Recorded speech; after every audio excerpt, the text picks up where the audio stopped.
Hola, buenas tardes, chicos. Buenas tardes, Brigitte. ¿Cómo estás?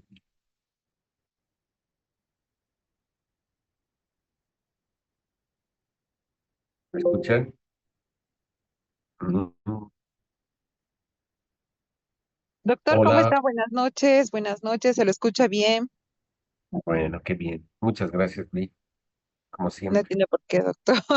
Me avisa cualquier cosa, voy a estar aquí, ¿ya? Claro que sí. Claro que sí. Gracias. Bueno, ¿cuánto? Gracias, doctora. Tenemos 3 minutos. Siempre damos 5 minutos. Tenemos 2 minutitos de permiso.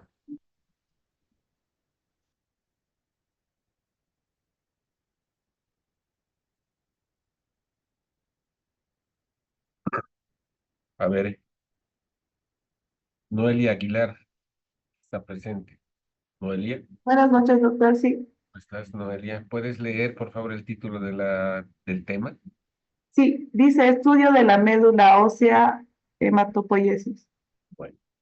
Entonces, esta noche nuestra clase se va a referir justamente a qué hacemos cuando nosotros vamos a estudiar la médula ósea.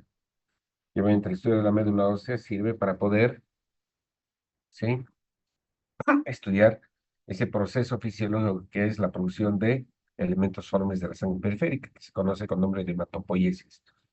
El sitio donde se produce los procesos de maduración, proliferación, diferenciación celular de la médula ósea. Cualquier trastorno de la médula ósea obviamente va a originar, ¿sí?, alteraciones en sangre periférica. Y hay una serie de enfermedades que alteran la hematopoiesis y obviamente repercuten sobre la sangre periférica. Uno de ellos, por ejemplo, es la mielodisplasia o los síndromes mielodisplásicos. Otra de las enfermedades es la plasia medular. Otra de las enfermedades es la hemoglobinuria paroxística nocturna. Y obviamente enfermedades neoplásicas hematológicas primarias como las leucemias agudas y las leucemias crónicas y las gamopatías monoclonales. Muy bien, vamos a comenzar entonces la clase. ¿Me escuchan bien? Sí, doctor, se escucha bien. Perfecto, Sí, doctor, se escucha bien. excelente. Bueno, vamos a hablar entonces sobre el estudio de la médula ósea y la hematopoiesis. Ayer nos habíamos referido al estudio de la sangre periférica a través de la citometría hemática o el hemograma. Si ustedes interpretan correctamente un hemograma o una citometría hemática, obviamente va a ser fácil llegar a un diagnóstico de cualquier entidad. Simplemente con evaluar, por ejemplo, la serie roja, podemos, sí, fácilmente, sí, llegar al diagnóstico de anemia. Si evaluamos la serie blanca, no solamente alteraciones, sí, en la granulopoiesis o en la linfocitopoiesis, sino también alteraciones secundarias. De la misma forma con las plaquetas. Muy bien. ¿Cuáles son los objetivos por los cuales realizamos un aspirado o una biopsia de médula ósea? Primero, obviamente, para llegar a un diagnóstico hematológico. Por ejemplo, indicaciones sine qua non para realizar un aspirado biopsia de médula ósea. Uno, la presencia, por ejemplo, de una anemia de causa no conocida y de difícil diagnóstico. Segundo, visitopenia. ¿Qué es la visitopenia? La coexistencia de dos citopenias, ya sea anemia y leucopenia, trombocitopenia o anemia o trombocitopenia. Y tercero, pancitopenia. ¿Sí? Otra de las indicaciones para realizar un aspirado medular es la presencia de reacción leucoeritroblástica en sangre periférica. Acuérdense, en la sangre periférica solamente existen células maduras circulantes. No existen glóbulos rojos nucleados, que se llaman eritroblastos. Tampoco existen precursores de serie mieloide. La existencia, por ejemplo, de eritroblastos en sangre periférica o la existencia de células precursoras de serie mieloide con mielocitos o metamielocitos hacen que ustedes paren las orejas y piensen en tres situaciones. O es una anemia hemolítica, en la cual no deberían haber precursores de serie mieloide, solamente eritroblastos. O es un paciente que está recuperando de un daño medular, o es un paciente que tiene mieloptisis. La sospecha de mieloptisis te obliga a hacer un aspirado medular. ¿Qué es la mieloptisis? Es la existencia o la invasión de la médula ósea por células o elementos extraños o ajenos o anormales a la médula ósea, ya sea la presencia de células neoplásicas primarias, como blastos, ejemplo, leucemias agudas, o la presencia de metástasis de tumores extraños a la médula ósea, como por ejemplo un cáncer de mama, un cáncer de tiroides, un cáncer de próstata. Segundo, el objetivo de hacer un aspirado medular y analizar la médula ósea es el análisis de la capacidad de respuesta de la médula ósea, es decir, de la propia hematopoiesis. Entonces, si yo les pregunto cuáles son las indicaciones para hacer un aspirado medular, obviamente esas son las indicaciones. Una anemia de causa no precisada, crónica, citopenias, ¿sí? Especialmente bicitopenias o pancitopenia y la presencia o sospecha, ¿sí?, de mieloptisis frente a una reacción leucoeritroblástica. Muy bien, ¿qué es la hematopoiesis entonces, muchachos? La hematopoiesis es un proceso fisiológico, es un concepto fisiológico. Es un proceso que lleva a la formación y desarrollo de células sanguíneas. Y todo ese proceso se realiza en un órgano, que es la médula ósea. ¿Sí? Es un proceso altamente coordinado y es coordinado por la expresión de genes, por la expresión de proteínas que se conocen como citoquinas. Esas citoquinas son reguladoras. Hay varias citoquinas hematopoyéticas a través de las cuales las células progenitoras van a madurar y van a originar células maduras, ¿sí?, en forma ordenada, correcta. Cualquier trastorno en ese proceso fisiológico va a originar obviamente una distorsión y un efecto patológico. Es lo que ocurre, por ejemplo, con un síndrome mielodisplásico, o es lo que ocurre, por ejemplo, con una aplasia medular, o el hecho de que exista una alteración en la maduración y en la proliferación celular y en la apoptosis celular, y eso se traduce, por ejemplo, en una leucemia aguda. Este proceso de maduración, diferenciación y proliferación celular es altamente coordinado. ¿Dónde se produce esto? No solamente sitios de eritropoiesis, aquí vamos a hablar de sitios de hematopoiesis. Desde la semana 30, ¿sí?, a nivel fetal, se produce la médula ósea. O sea, ya en la vida intrauterina, en la médula, a la semana 30, ya la médula ósea es el sitio fisiológico donde se produce la hematopoiesis. La médula ósea activa en el adulto se encuentra en la porción esponjosa, ¿verdad?, de los huesos planos, en la pelvis, los huesos ilíacos, en las vértebras, en los huesos del cráneo, en el esternón, en las costillas y en las epífisis distales del húmero, fémur o los huesos largos. Cuando nosotros comemos un huesito, ¿verdad?, bien cocido, en un churrasco con huesito, comemos un pollo bróster bien cocido, se nos va el diente y ¿qué vemos? Vamos a ver en el extremo de las epífisis del húmero y del fémur, vamos a ver un tejido esponjoso y la presencia de un tejido café, ¿verdad? Esa es la médula ósea. Entonces, el sitio fisiológico a partir de la semana 30 se encuentra en la médula ósea. Sin embargo, hay sitios patológicos, como el vaso y el hígado. Cuando el vaso y el hígado retoman la capacidad de producir hematopoiesis, a eso se llama metaplesia mieloide. Y hay algunas enfermedades, como por ejemplo los síndromes mieloproliferativos. En este caso hay una enfermedad que se llama metaplasia mieloide anogénica, donde el vaso y el hígado retoman la capacidad hematopoyética. O en algunos ganglios linfáticos o adenopatías, ¿no? Sobre todo, por ejemplo, en síndromes mieloproliferativos. Esos son sitios patológicos donde se produce la hematopoiesis.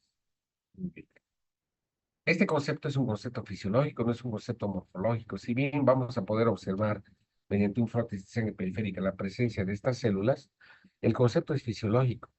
Este proceso de hematopoiesis es un proceso coordinado donde existe maduración, diferenciación y proliferación celular, donde la célula principal se conoce como célula madre totipotencial hematopoyética. La célula madre no es una célula que se va a ver a simple vista, es una célula mononuclear.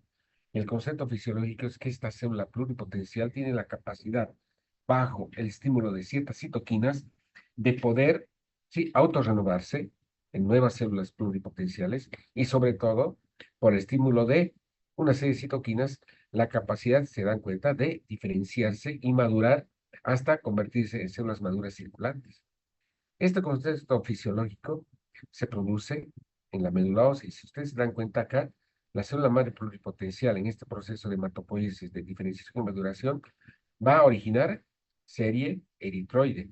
Y tenemos diferentes fases de maduración eritroide que ya son visibles cuando hacemos un aspirado a una biopsia de médula ósea.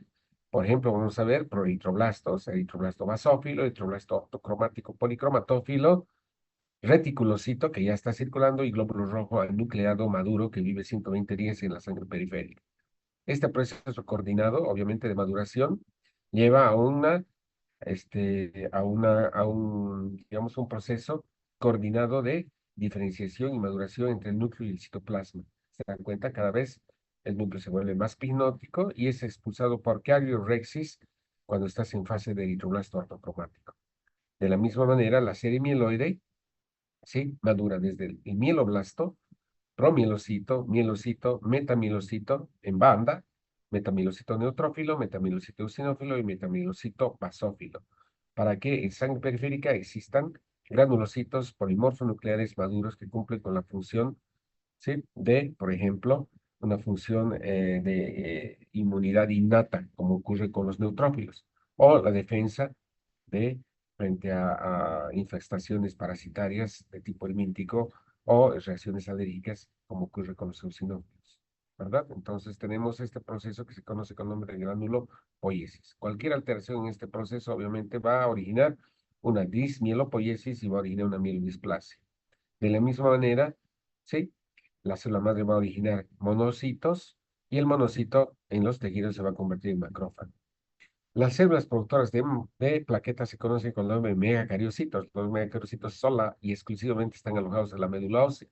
No existen megacariocitos ni en los tejidos blandos y mucho menos en la sangre periférica, ¿verdad? En la sangre periférica existen fragmentos celulares que se conocen con el nombre de plaquetas.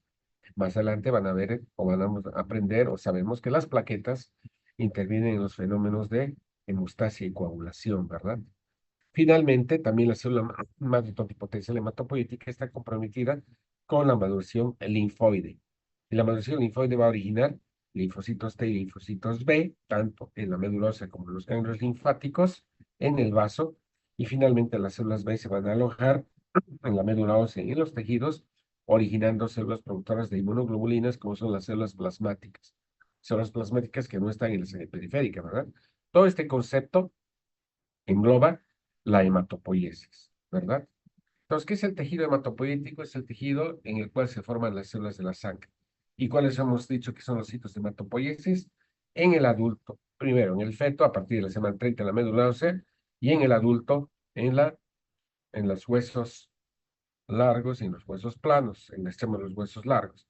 Pero en el feto, en la sexta semana, hasta las 10ª y 15 semanas, en el saco de York, en el hígado fetal y en el vaso. Pero a partir de las 30 semanas, en la médula ósea. Entonces, si nosotros vemos un feto antes de las 30 semanas, el vaso y el hígado fetal y el saco de York son los sitios donde se produce la hematopoiesis fisiológica, pero en etapa embrionaria y en etapa fetal. A partir de la semana 30, no se olviden, exclusivamente la médula ósea es el sitio donde se produce la hematopoiesis, que es ese proceso coordinado y ordenado de formación de células maduras, ¿verdad? Todas esas células se conocen al nombre de células precursoras y las células que tienen capacidad de autorrenovación y diferenciación se llaman células progenitoras. Muy bien. Fuera del tejido hematopoyético existe, bueno, acá está el sitio donde se localiza anatómicamente la estructura hematopoyética y la médula ósea, la porción esponjosa de los huesos largos o los huesos planos, ¿verdad? Esta es la estructura de la bone marrow, es decir, de la médula ósea. Eso ya lo conocen ustedes por histología y por anatomía. Obviamente, cuando hacemos nosotros un aspirado medular, vamos a ver una porción cortical y todo el resto son tejido hematopoyético, donde vamos a ver un pleomorfismo celular. Esto obviamente no lo van a ver ustedes, porque esto lo evaluamos nosotros, los morfólogos, los hematólogos o los patólogos. Pero el concepto es que la médula ósea, sí, no es un tejido ordenado, sino es un conjunto de células que cumplen este proceso de maduración y diferenciación adecuada. Y la característica es una célula, es de ser un tejido muy pleomórfico. No es un tejido homogéneo. Cuando ustedes ven un tejido homogéneo y monótono, eso quiere decir que que la médula ósea está infiltrada. Muy bien.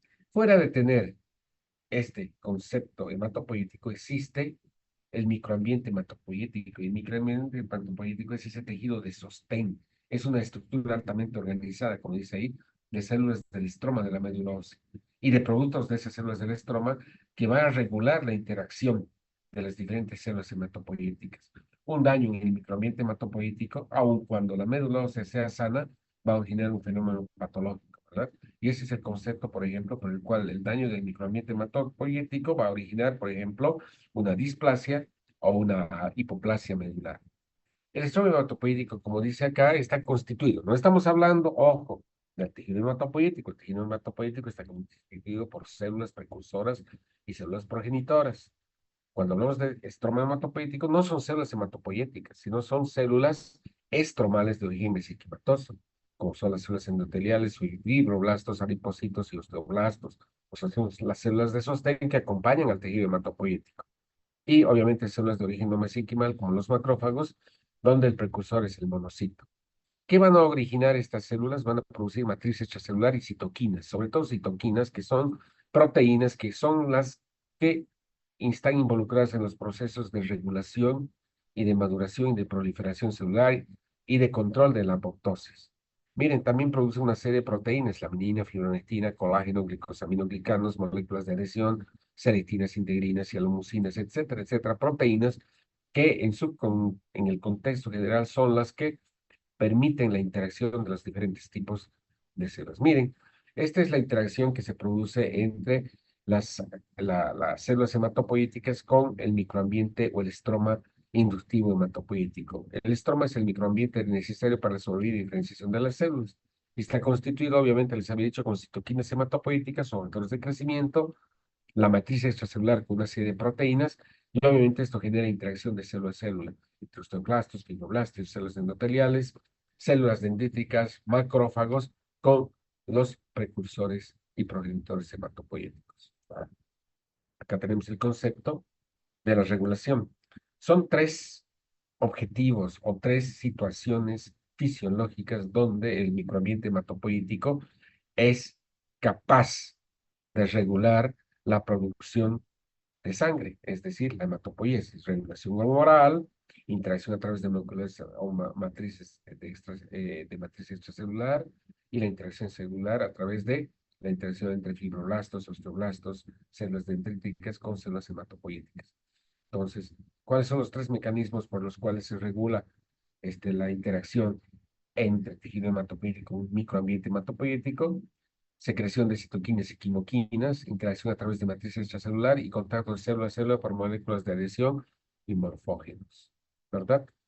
Entonces, el microambiente medular en esta diapositiva se reduce a lo siguiente, ¿no? Hemos dicho, es la matriz extracelular donde tenemos proteínas que generan interacción entre célula y célula, la presencia de células que no forman parte de la hematopoiesis o células mesenquimales y obviamente la producción de citoquinas hematopoyéticas.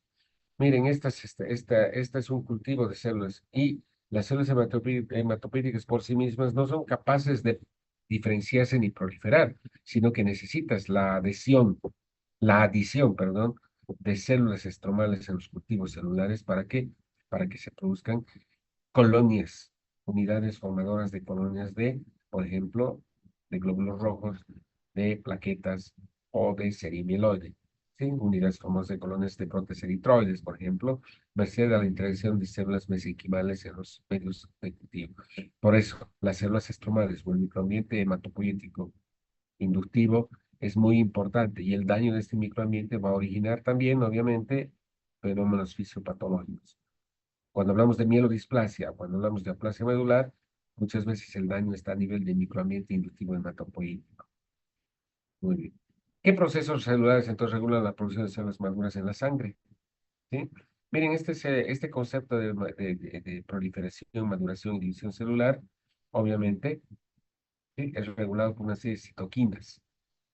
Entonces, o sea, tres situaciones que son claras en el proceso de maduración y formación de células circulantes. Proliferación, diferenciación y maduración celular. Las células proliferan, las células se diferencian, y una vez que se diferencian, maduran, ¿verdad? Entonces, la célula potencial hematopoyética tiene capacidad de autorrenovación y formar nuevamente células con esa capacidad de regeneración y de maduración.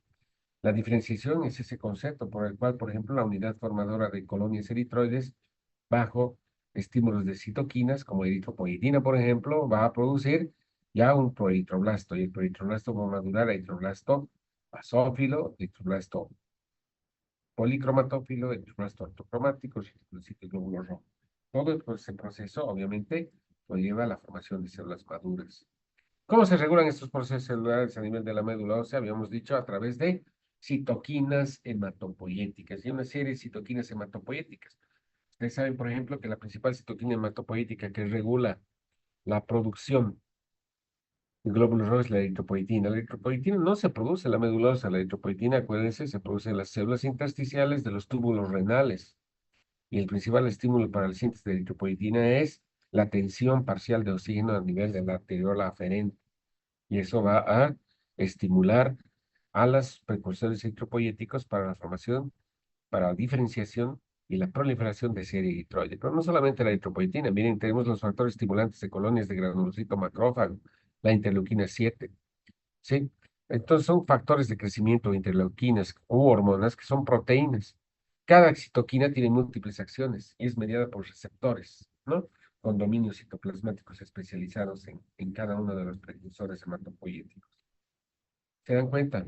Tenemos la eritropoyetina, el factor estimulante colonias de granulocito macrófago, que tienen origen multiorgánico, no solamente se producen, por ejemplo, a nivel de la médula, sino la eritropoyetina del riñón, o los factores estimulantes de colonias de granulocito macrófago que se producen en la propia médula ósea, pero también en otro tipo de tejidos, pulmón, tejido, fibromuscular, ¿sí? Entonces, estas son las citoquinas que van a originar esta situación. ¿Cuáles son las funciones de estas citoquinas hematopoyéticas? ¿Qué van a hacer las citoquinas hematopoyéticas en las diferentes fases, o diremos, sobre una célula progenitora?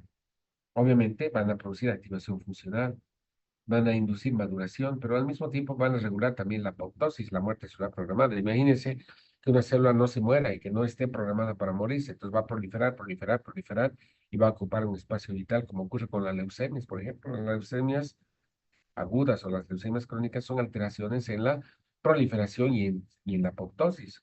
Se ha inhibido la apoptosis y por lo tanto son células inmortales que ocupan un espacio vital y al ocupar ese espacio vital produce un síndrome de falla medular, ¿verdad?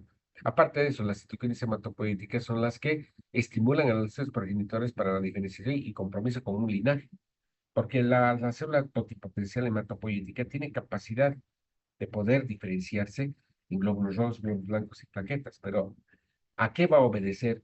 ¿Por qué, por ejemplo, una célula madre va a decir, ah, ahora yo me voy a convertir en glóbulo rojo, o yo me voy a convertir en meteorocito original y voy a originar plaquetas? Justamente por acción, ¿sí?, de citoquinas que estimulan justamente este fenómeno a nivel de los receptores que tienen. Miren, acá tenemos, ¿sí?, cómo las citoquinas o factores estimulantes de colonias van a originar diferentes estirpes celulares, ¿sí? Y no solamente eso, sino también van a originar células del microambiente medular, adipocitos, miocitos, fibroblastos, osteoblastos, condrocitos, etcétera. Eso que ustedes conocen que son células mesenquimales de soporte, no solamente anatómico, sino fisiológico en la médula ósea, ¿sí?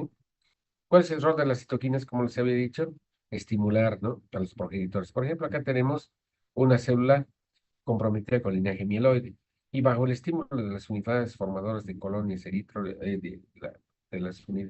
bajo el estímulo de los factores de crecimiento, de estimulación de granulocito macrófago, van a producir o inducir autorrenovación y diferenciación y maduración hasta formar células maduras, como neutrófilos, por ejemplo. Ese es el papel, por ejemplo, del factor estimulante colónico de granulocito macrófago. Es una citoquina que va a producir autorrenovación de precursores y diferenciación y maduración de serie y el novio. Y van a generar también regulación de la apoptosis. Esta es una fotografía de la médula ósea donde se capta, por ejemplo, células en fase de apoptosis. Acuérdense, la apoptosis involucra señales que van a generar alteraciones nucleares y el núcleo se va a fragmentar, va a envejecer y va a eliminar. Al no tener núcleo, la célula pierde su capacidad, obviamente, de regulación y las células se van a morir por apoptosis y luego van a ser fagocitadas por los macrófagos y van a ser eliminadas del organismo. Bien, entonces estas son entonces las citoquinas hematopoyéticas involucradas en actividad sinérgica para poder originar, ¿sí?, diferenciación y maduración celular. Todo este concepto no se ve, son conceptos fisiológicos. Esto no lo van a ver cuando hacemos una espiral aumentar.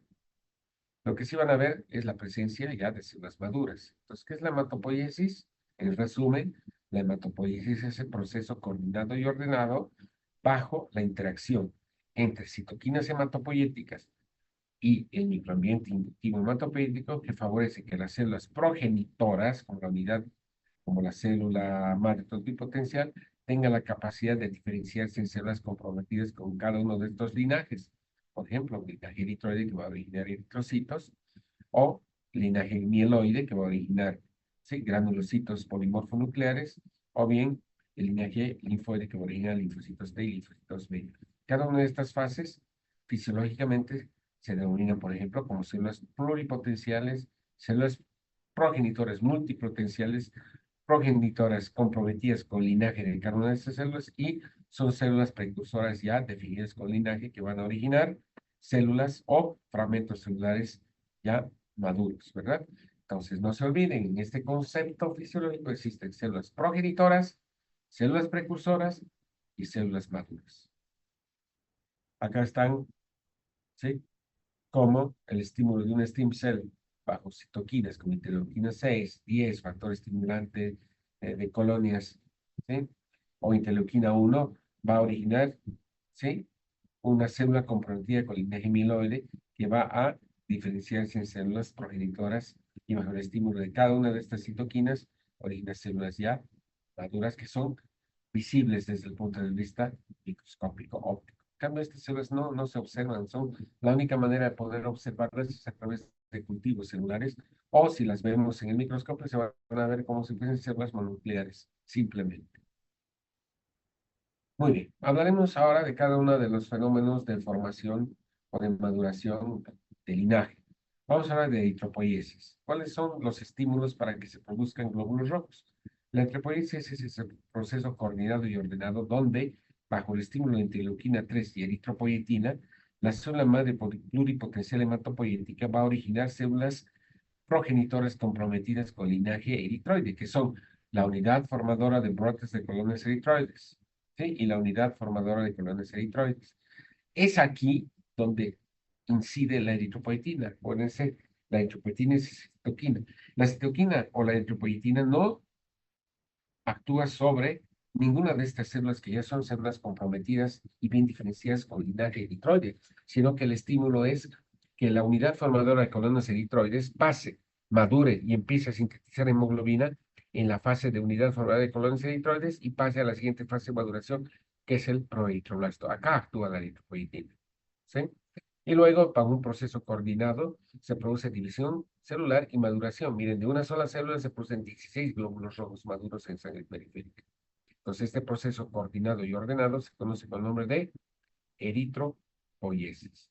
La eritropoiesis es el proceso de formación de los eritrocitos, ¿verdad?, en el adulto.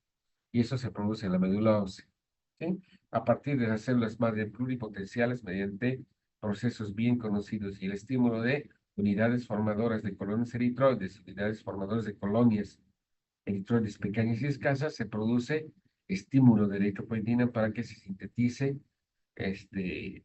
hemoglobina a ese nivel y se produzcan señales de maduración y diferenciación celular. Todo esto se puede ver, no se ve desde el punto de vista ordenado, pero cuando hacemos un aspirado medular vamos a poder ver estas células. Miren, aquí está un proeritroblasto, es la célula más grande y es el precursor más inmaduro visible de la serie roja.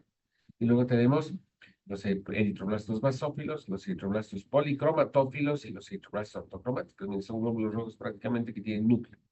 Proeritroblasto, eritroblastos basófilos, eritroblastos ortocromáticos y obviamente los reticulocitos que no se ven, ¿no? Para ver reticulocitos, ayer habíamos dicho, se necesita una tinción que se llama azul brillante de crescilo. Acuérdense, uno de cada 100 glóbulos rojos es un reticulocito. Entonces, esto se traduce, ¿no? Por ahí.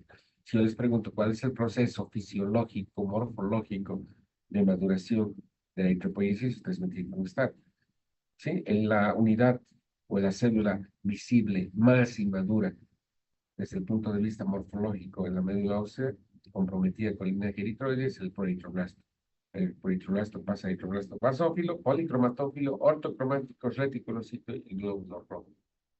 Y este es un proceso coordinado y ordenado. Mira, esta es la eritropoiesis. Desde la célula madre pluripotente, las células progenitoras que son la unidad formadora de brotes de colonias eritroides, el unity unidad, o sea, es unidad de brotes, burst es brotes de colonias eritroides, divisiones, maduración de unidad formadora de colonias eritroides, y aquí actúa la eritropoietina, ¿para qué? Para que de la unidad formadora de colonias eritroides pase al proeritroblasto y se produzca división celular hasta la formación de eritrocitos.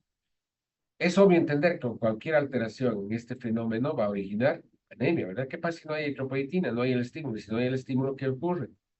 Hay una anemia normocítica normocrómica regenerativa que ocurre en la insuficiencia renal crónica terminal. Y esto se observa, ¿no? Morfológicamente. Miren, aquí está el proeritroblasto, eritroblastos basófilos, eritroblastos policromatófilos, eritroblastos ortocromáticos y reticulocitos y glóbulos rojos, que ya son las moléculas sin núcleo. Todo esto se dispone de la médula ósea en un núcleo que se llama eritrón, es un núcleo eritroblástico. Así se observa. Entonces, ¿cuál es el estímulo para la eritropoiesis? La eritropoietina.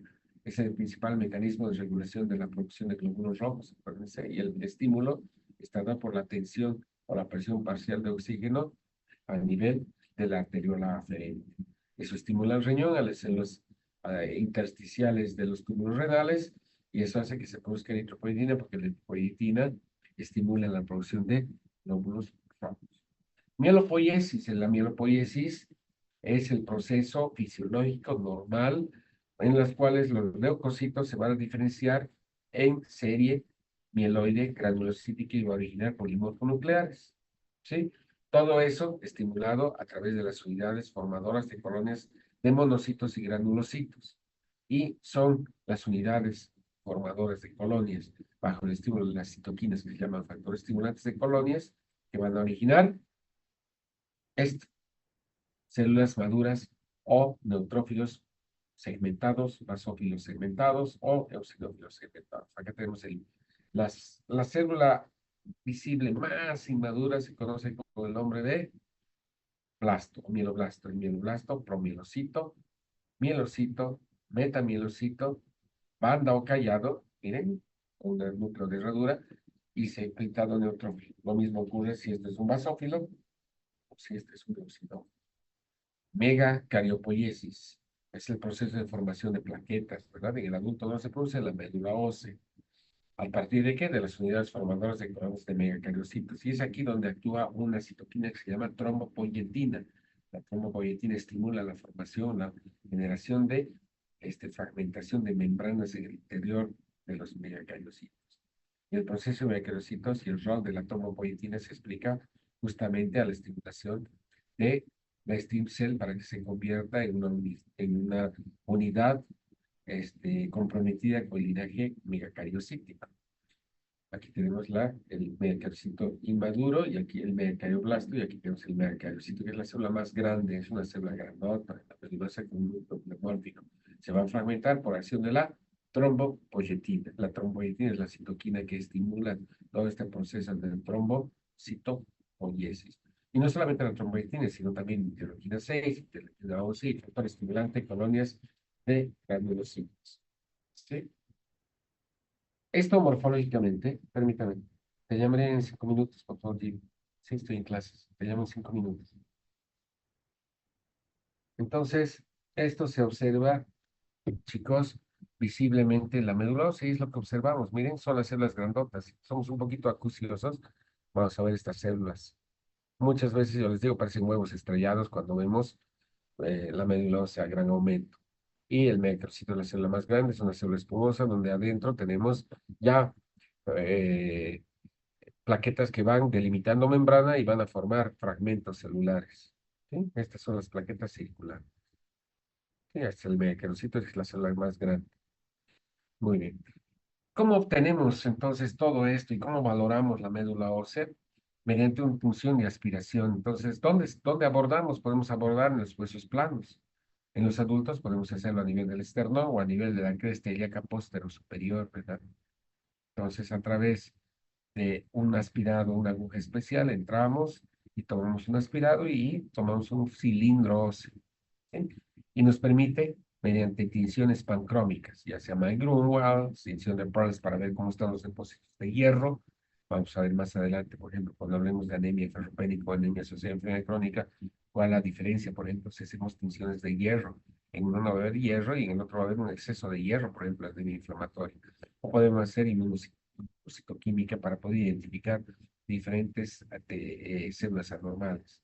En la biopsia medulosa vamos a ver la morfología, enviamos esto al patólogo para que se haga un estudio morfológico mediante técnicas tintoriales de hematoxina o bien técnicas de inmunohistoquímica. Podemos también hacer estudios citogenéticos para poder determinar el cariotipo. Cuando veamos, por ejemplo, síndromes mielodisplásicos o leucemias, vamos a ver que existen alteraciones citogenéticas características que son las responsables de este proceso de disdiferenciación y de alteración en la maduración y diferenciación celular. O bien podemos caracterizar las células de la médula ósea por medio de citometría de flujo. ¿Cómo se hace el aspirado medular? Miren, en los niños, en los pequeñitos, podemos hacer un aspirado medular en la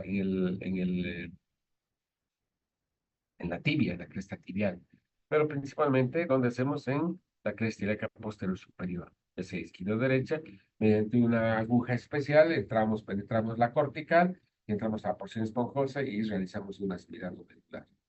Obviamente, vamos a ver y vamos a hacer una correlación entre lo que vemos en la médula ósea con lo que se ve en la sangre periférica. Y hay una serie de alteraciones en función de la celularidad de la médula ósea y la celularidad periférica, ¿no? Podemos ver, por ejemplo, procesos donde existe hipercelularidad en la médula ósea, sin embargo, citopenias en sangre periférica, eso ocurre en la displasia medular. O podemos ver hipoplasia medular con pancitopenia, plasia medular, o podemos ver una hiperplasia por presencia de células inmaduras o blastos con, ¿ya? Con citopenias en sangre periférica, leucemias agudas, o podemos ver, por ejemplo, una médula hiperplásica con citopenias, anemia megaloblástica, o procesos de síndrome mieloproliferativo donde vemos hipercelularidad en la médula ósea y gran aumento de celularidad en sangre periférica, con hiperleucocitosis, con trombocitosis, con eritrocitosis, por ejemplo. Son diferentes entidades patológicas que las vamos a ir estudiando y que, pues, obviamente son repercusión de lo que ocurre, ¿sí? De las alteraciones que ocurren en la médula ósea. Estas son las agujas con las que hacemos nosotros los aspirados medulares, se llama aguja de Jamshidi.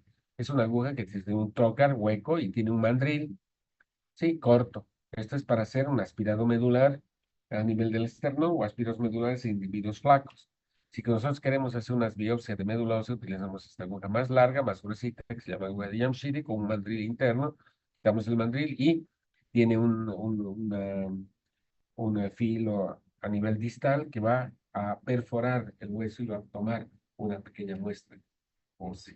Todo esto lo vamos a vertir en laminillas, ¿sí? En laminillas, y vamos a hacer una tinción pancrómica y vamos a hacer la observación microscópica. ¿Cuáles son las características del aspirado medular? Obtenemos un escaso volumen entre 1 a 3 mililitros y de acuerdo a la morfología inicial podemos ver una médula ósea muy roja, que nos sugiere una hiperplasia eritroblástica, o contenido oleoso y poca cantidad de células en la plasia medular, o color negruzco, lo que ocurre, por ejemplo, en algunas situaciones donde existe metástasis de un melanoma metastásico.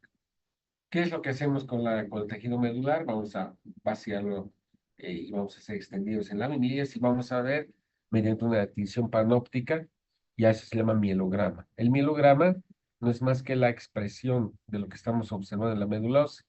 Y nosotros, al realizar el informe del mielograma, dividimos a las células en tres grupos. El primer grupo es la serie mieloide granulocítica. El segundo grupo, la serie eritroblástica. Y el tercer grupo, la serie linfoide monocítica y megacarocítica. Y es el porcentaje aproximado. La mayor cantidad de células que nosotros obtenemos y que se observan son de serie mieloide granulocítica, el 60%. Y vemos mielocitos, promielocitos, callados. Contamos, generalmente se cuentan 500 células. La relación granulo-eritroide es más o menos 3:1, son los granulocitos, y la relación eritroide 20%, 3:1. En la serie eritroblástica vamos a poder ver todo lo que son proeritroblastos y eritroblastos en diferentes fases de maduración. Eritroblastos basófilos, policromatófilos, ortocromáticos. Y lo mismo con los precursores linfoides y con los megacariocitos. Todo esto, obviamente, lo vamos a informar cuando hacemos un mielograma. Y eso es lo que observamos. Miren, por ejemplo, aquí vemos polimorfonucleares, aquí vemos un monocito, aquí ven células o banda o callado, aquí ves un metamielocito, ¿sí? Entonces son alteraciones o son la observación morfológica de la médula ósea. ¿sí? La médula ósea normalmente debe verse así, pleomórfica y con algunas gotas de grasa, ¿verdad? Esta es la médula ósea normal. Este es un megacariocito, el megacariocito es la célula más grande, que son los nichos de la médula ósea, y vamos a ver tejido hematopoético, y lo demás son células que nosotros las vamos a interpretar. Es un megacariocito. Este es un osteoblasto. ¿Sí? Los osteoblastos son las células precursoras de formación de hueso. ¿Sí? Son células mesenquimales. Y aquí tenemos osteoclastos. Los osteoclastos viven en nichos, ¿sí? Con células excéntricas, citoplasma más espumoso de tipo basófilo. Muy bien. Aquí vemos osteoclastos o células polimorfo, o sea, pleomórficas con múltiples núcleos. Y esto es lo que es de esta manera como nosotros deberíamos informar un mielograma. Estos son los porcentajes de los diferentes precursores que se observan en la médula ósea, ¿verdad? La célula neutrofílica, la serie eosinofílica, la serie basofílica, los linfocitos, la serie granulocítica. Y los porcentajes, porque se cuentan entre 500 y 1000 células cuando observamos esto al microscopio. Muy bien. En algunas ocasiones vamos a ver en primera instancia, por ejemplo, alteraciones de la celularidad. Podemos ver una hiperplasia eritropoyética. ¿En qué situaciones vemos hiperplasia eritropoyética o hiperplasia eritroblástica? En las anemias regenerativas y en las anemias donde existe diseritropoiesis, como ocurre, por ejemplo, en la anemia sucesiva crónica o en los síndromes mielodisplásicos. En algunos casos donde existe aumento de la serie granulopoyética, podemos observar infecciones, ¿no? Inflamaciones. Muchas veces vamos a ver reacciones leucemoides o desviación a la izquierda con presencia de células precursoras de serie granulocítica, mucha banda, mucho callado, mucho metamielocito. O en algunas ocasiones vamos a ver metástasis neoplásicas o los síndromes mieloproliferativos, como la leucemia mieloide crónica, u otros síndromes mieloproliferativos crónicos, como policistima vera y trombocitosis esencial. Todo esto lo vamos a estudiar más adelante. Lo importante es que ustedes sepan que a nivel de la médula ósea, observando la médula ósea, vamos a poder nosotros identificar, ¿sí? ¿Cuál es el proceso o cuál es la alteración fisiopatológica que está originando estas enfermedades? Aumento de linfocitos podemos ver, por ejemplo, en una plasia medular. En la plasia medular existe una disminución de la serie eritroide y la serie mieloide, pero no de la serie linfocítica.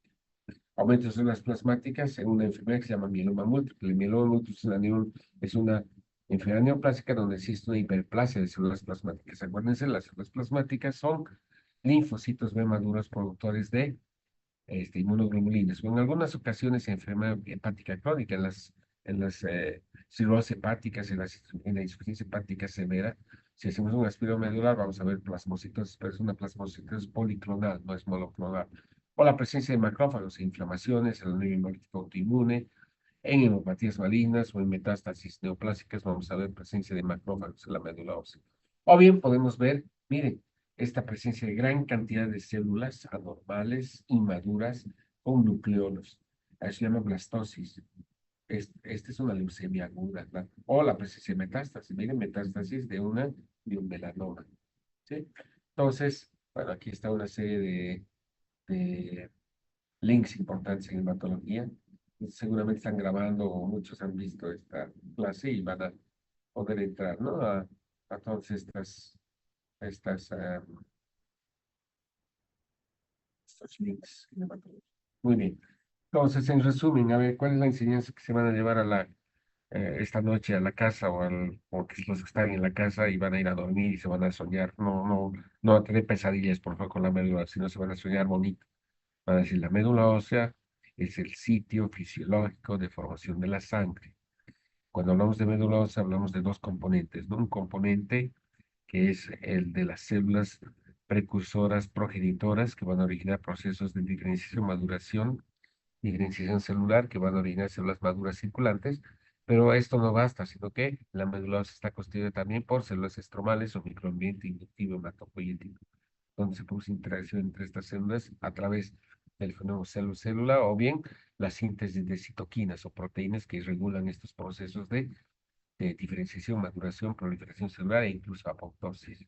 Cualquier alteración en estas fases va a originar alteración, obviamente, en la formación de células maduras. En la médula se produce formación de glóbulos rojos a través de un fenómeno que se llama eritropoiesis, formación de serie blanca ya sea por linfocitopoiesis o granulopoiesis o mielopoiesis, y la formación de plaquetas por megacariopoiesis, donde existen citoquinas que estimulan. La principal citoquina a nivel de la serie eritrioide es la eritropoietina, producida en las células intersticiales de los túbulos renales. El principal estímulo es la caída de la presión arterial parcial de oxígeno a nivel de la arteria aferente del riñón. Segundo, ¿cuáles son las citoquinas que inducen la maduración y proliferación mieloide? Son las unidades formadoras de colonias de granulocito macrófago, producidas no solamente en células de la médula ósea, sino también se producen en otro tipo de células como el pulmón, como los fibroblastos y en las células musculares. Finalmente tenemos la trombopoietina, ¿no? La trombopoietina que estimula la megacariopoiesis. Muy bien. Preguntas, chicos.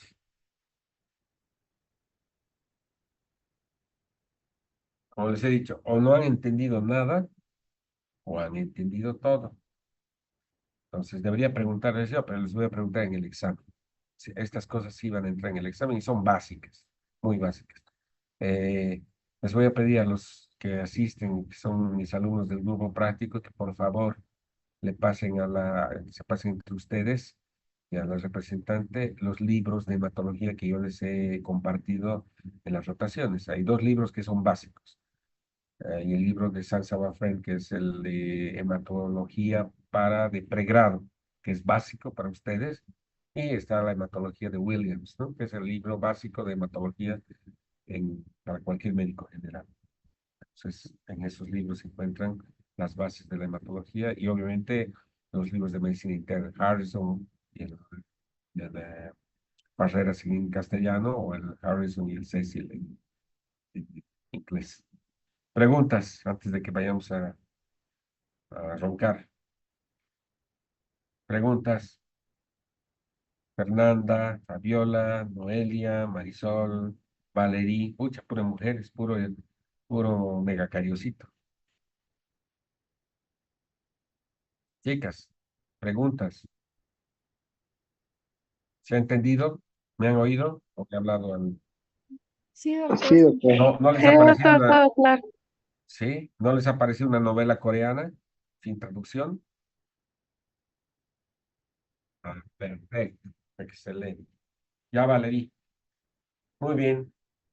¿Alguna pregunta más? ¿Cuántos hemos asistido? ¿Cuántos gatos hemos asistido? A ver, chicos, ¿cuántos somos? Hemos Fabiola, llegado a 18, doctor. ¿cuántos? Llegamos. 18 llegamos porque han ido viendo algunos. Tres tristes gatos. Ya, no importa, ustedes son los que han entendido y los que van a contestar más fácilmente en el examen. Bueno, chicos, nos vemos mañana a las 7 de la noche. Mañana vamos a hablar sobre el estudio inicial de un paciente que tiene anemia. Vamos a empezar a hablar de las anemias y cómo se hace el diagnóstico de los diferentes tipos de anemia. ¿Sí? Nos vemos mañana a las 7. Gracias a Mega Labs, no al Mega de ustedes, no a su grupo de estudiantes, sino a Mega Labs, que es un laboratorio que nos mima mucho, que nos ha permitido utilizar esta plataforma. Nos vemos mañana. Gracias, chicos. Hasta mañana. Muchas gracias, Muchas doctor. Nada, gracias. doctor, muchas Mañana. gracias. Hasta luego. Chao, chao.